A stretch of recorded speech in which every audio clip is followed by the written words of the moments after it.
Hey everyone, welcome to another objective review. Today we are going to be taking a look at the Chromecast 2.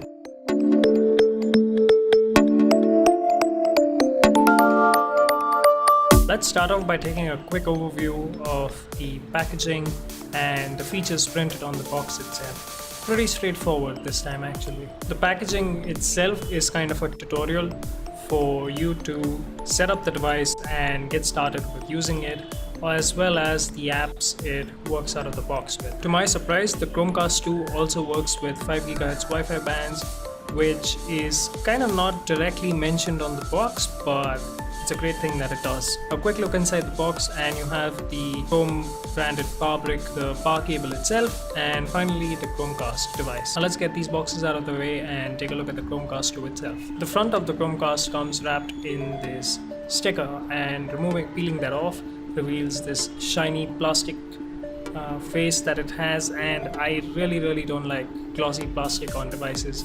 It gets really annoying really quickly, catches a lot of dust. One of my least favorite materials to be used on a device. A great thing about the new Chromecast 2 is the Hdmi cable, and it snaps to the back using a tiny magnet, so it makes it really handy to package it up and move it somewhere else if that is something you have to do.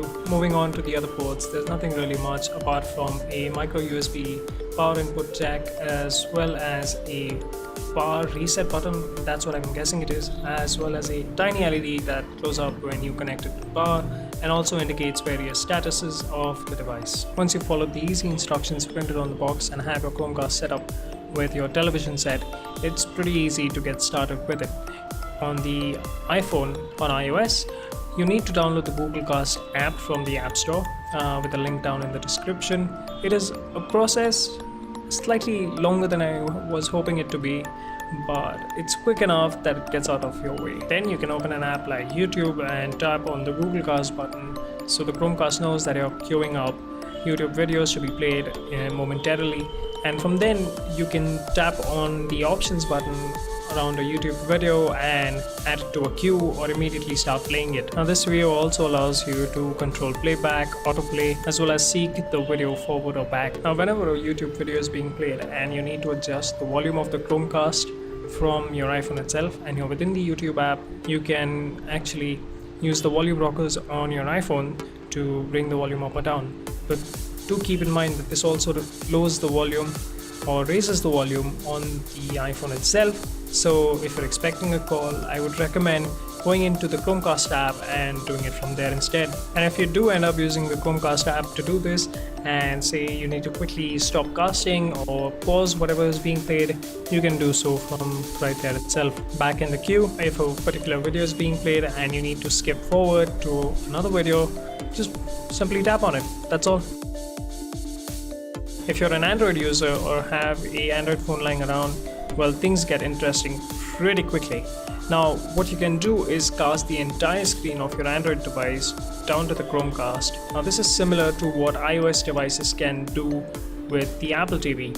And unfortunately, you can't cast your iOS screen to the Chromecast, or not that I know of. If you do know of a way, leave a comment down below. Now in this mode, because the Chromecast is mirroring everything from your Android device, all the computing happens on the Android device and not on the Chromecast, unlike the previous situation we saw. Now the same can be done with an Android device, and we'll come to that in a moment. Now here's the funny thing though, if you're casting your Android phone's screen and you want to switch to the YouTube mode or Google Play Music or movies or something like that, you have to go into the app and switch the mode from there. And this can get very annoying pretty quickly, and I'm not sure why Google has gone with this route. But when you do start using the YouTube mode, for example, everything becomes familiar once again from its iOS counterpart. You have the same queuing system as well as controlling the playback of the Chromecast from your phone itself and all those things.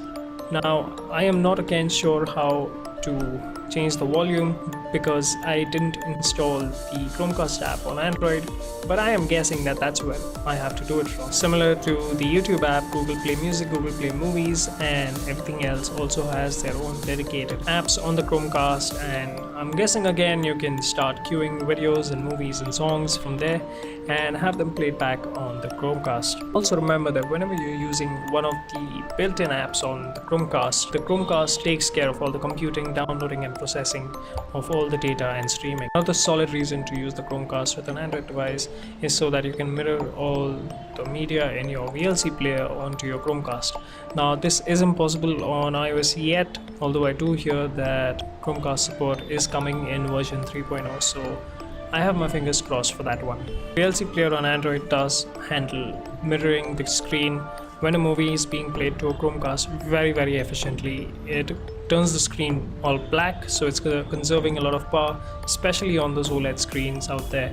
And you can tap on the screen anytime to bring up the media controls for playback, so you can fast forward or go back or pause or turn up the volume or turn it down and what have you.